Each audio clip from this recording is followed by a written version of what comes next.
Bem-vindos a mais um vídeo.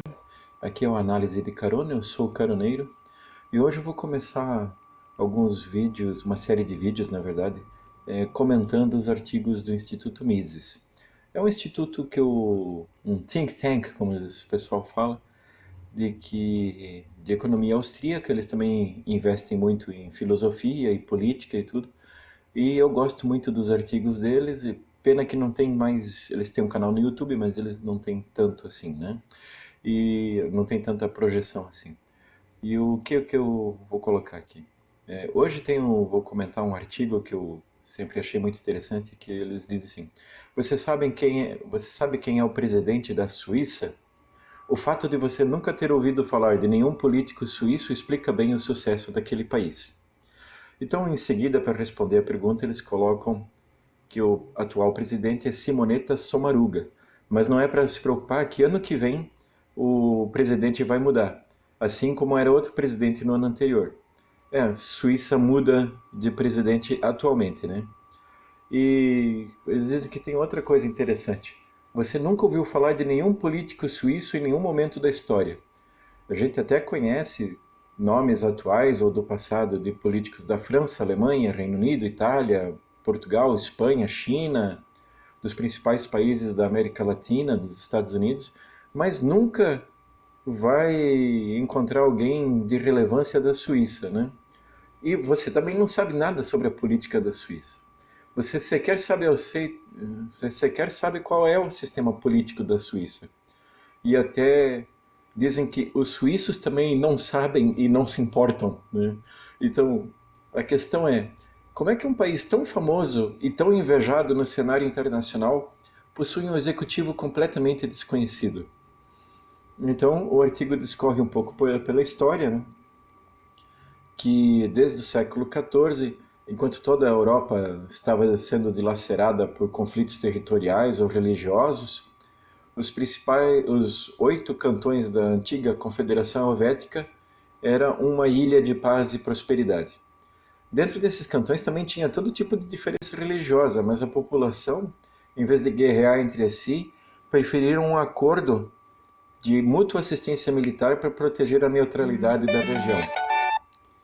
Então, eles concederam os impérios que tomaram conta da Europa ao longo da história concederam sempre bastante autonomia para a Suíça, né?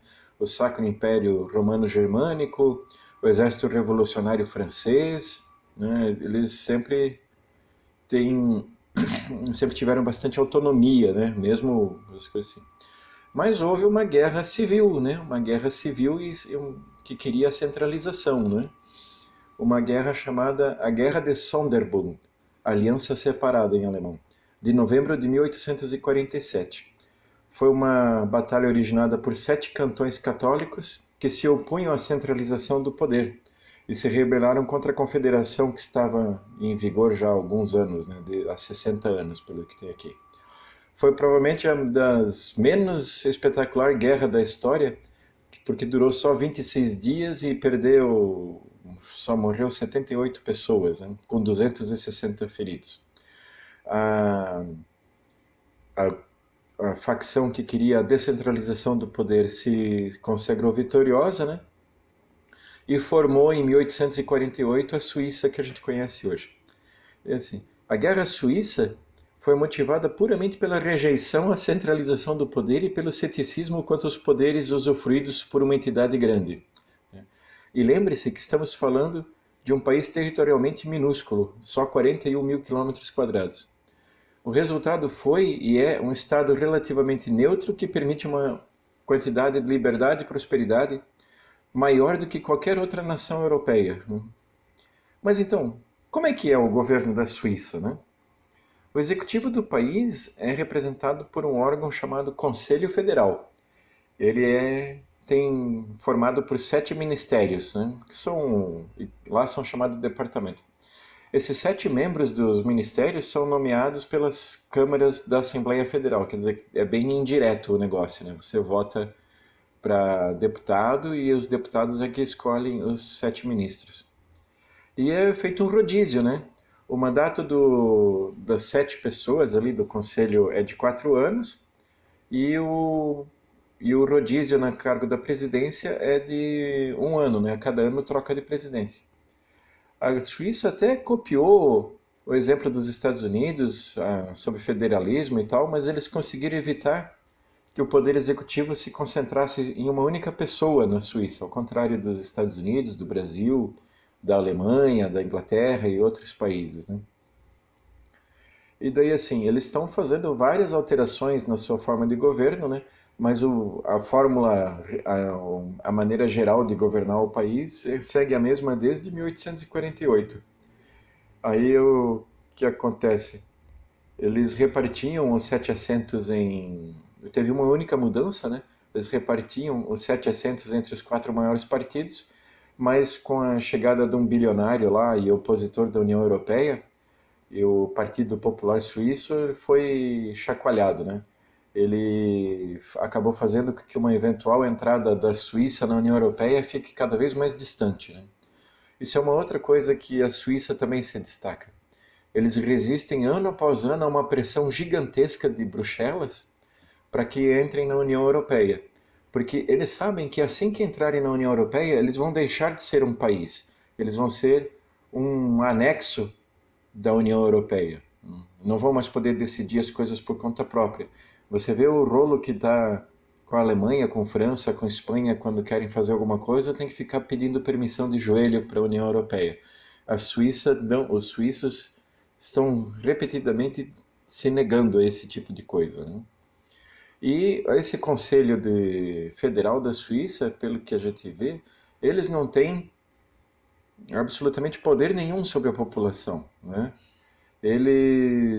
Como é que funciona a decisão das coisas lá? Quase tudo é colocado para o povo votar, né? Os suíços, eles rejeitam continuamente propostas progressistas, como de abolir a energia nuclear, usufruir uma renda garantida e aposentadoria mais cedo, que mais comprar um conjunto de caças novos, sediar a Olimpíada, isso tudo para eles é tudo para votação, né?